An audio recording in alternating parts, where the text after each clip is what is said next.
But that was not what today was about.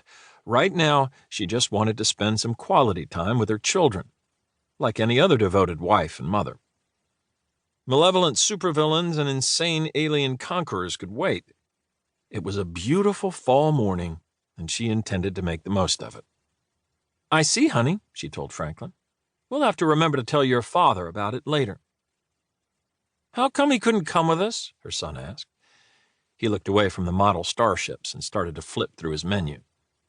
"Daddy had to work in his lab this morning," she said. "But he and Uncle Johnny and Ben are all going to join us for a picnic in the park later on today. Won't that be fun?" She made a mental note to page Reed later on just to remind him to meet them in Central Park around 3:30. Sometimes when he was caught up in his experiments, he could be maddeningly absent-minded about such things. It wasn't that he didn't enjoy spending time with his children, he just needed a little nudge now and then. Especially when he was closing in on yet another revolutionary new discovery or invention. The dangers of marrying a super genius. Good thing I'm used to it by now. "You bet," Franklin replied. In his enthusiasm, he accidentally kicked the base of the table, toppling a bottle of fluorescent purple ketchup, which rolled over the edge of the table before anyone could grab it. The glass bottle plummeted toward the tile floor. "No problem." Concentrating, Sue quickly visualized a spongy cushion between the bottle and the floor.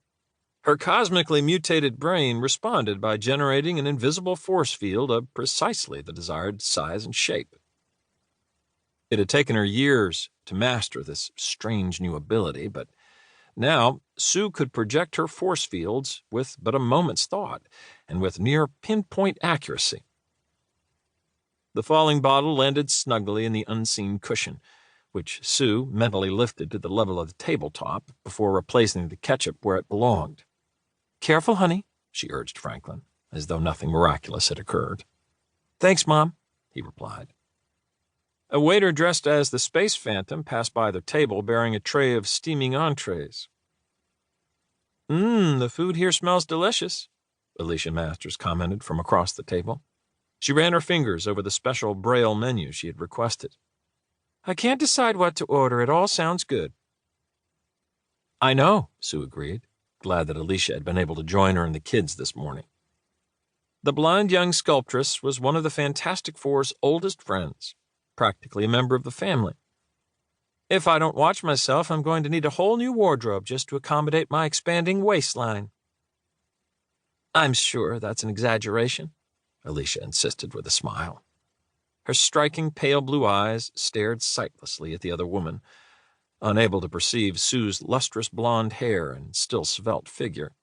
Stylish civilian attire helped Sue blend in with the rest of the crowd, despite her being a world-famous superheroine. "So, how did this place turn out?" Alicia asked. "I admit I'm curious as to what it looks like."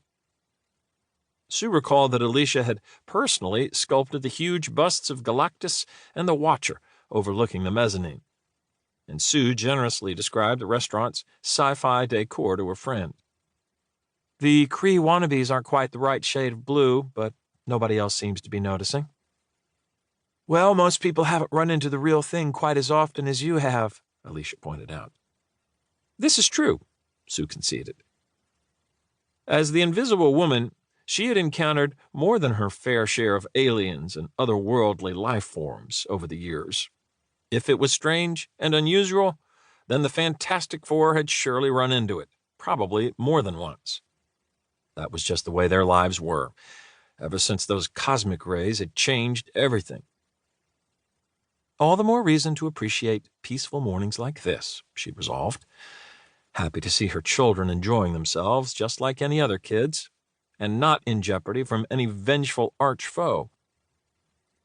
She took a moment to bask in the warmth and companionship of the moment, and hoped that the rest of the team was enjoying the morning as well, each in his own way. "After everything we've been through lately, we deserve a day off." She prayed nothing would happen to spoil it. Located in the heart of Greenwich Village, many blocks south of the Scroll World Cafe, Washington Square Park was playing host to the city's annual New York is Book Country Festival. Rows of temporary stalls and